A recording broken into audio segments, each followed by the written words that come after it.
If you drive just a few hours in this corner of the world, you might feel like you've crossed 3 international borders. The spoken languages change, the architecture shifts, and the climate flips entirely.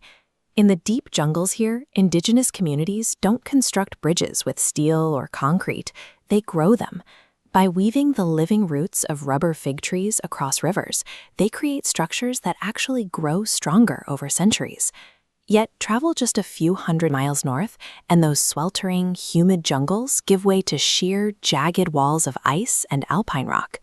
These extreme environmental walls act as a physical incubator. They have forced the evolution of a hyper-concentrated pocket of cultural and biological diversity you won't find anywhere else on the subcontinent. We're looking at India's northeast, 8 distinct states often collectively called the Seven Sisters and One Brother. Geographically, they are almost entirely severed from the rest of India, tethered to the mainland by the Siliguri Corridor, a narrow slice of land just 22 kilometers wide. That severe physical bottleneck created a highly specific demographic reality. This land is shared by hundreds of distinct ethnic communities, each speaking varying languages and holding traditions that thrived long before modern borders were drawn. For generations, these indigenous groups governed themselves. They maintained their own distinct tribal identities, specific weaponry, and specialized bamboo architecture, completely independent of the empires rising and falling on the Indian mainland. The sheer difficulty of traversing this rugged terrain effectively locked the entire region in a time capsule, insulating the communities inside from the rapid industrialization that was happening outside. But that isolation is ending.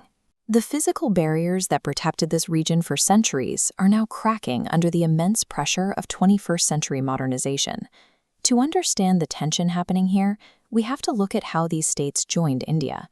Historically, this region developed independently, ruled by sovereign kingdoms with deep Austro-Asiatic and Sino-Tibetan roots. These were highly advanced, complex empires. They built sprawling, multi-arched administrative centers and commanded regional authority that rivaled the major powers of the broader subcontinent. When the modern Indian Republic was formed after colonial rule, pulling these independent states into the national fold was a reluctant, highly complicated process. The fallout from that integration lasted for decades. As local groups pushed back against sudden assimilation, the region experienced mass protests and heavy armed insurgencies. These uprisings were a desperate attempt by ancient communities to protect their distinct cultural DNA from being swallowed by a massive, centralized nation-state. Today, the geopolitical calculus has shifted completely. New Delhi no longer views the Northeast as a distant frontier, but as the highly valuable centerpiece of its Act East policy. The Northeast shares borders with 5 different nations, making it the physical gateway connecting mainland India to Southeast Asia. To capitalize on this, the government is injecting massive capital, laying down cross-border trade routes designed to shatter the region's historic isolation. This creates a very direct and difficult paradox. The exact geographic isolation that allowed these unique cultures to survive is now being dismantled to fuel national economic growth. On the ground, this strategy translates into chaotic urbanization. Quiet mountain towns are suddenly gridlocked with taxis, construction, and domestic tourism. There are undeniable benefits to this boom. It brings digital connectivity, access to modern healthcare, and entirely new streams of wealth to populations largely cut off from the mainland economy. But that sudden influx is triggering intense local anxiety. The fragile mountain ecosystems are struggling to handle the sheer volume of tourists, while ancient tribal traditions risk being commodified by mainland commercialism. Progress in this region demands a steep price, forcing locals to navigate a difficult choice between economic survival and cultural identity. From the national perspective, the Northeast represents a vital economic artery, the primary transit hub anchoring India's future trade with the markets of Southeast Asia.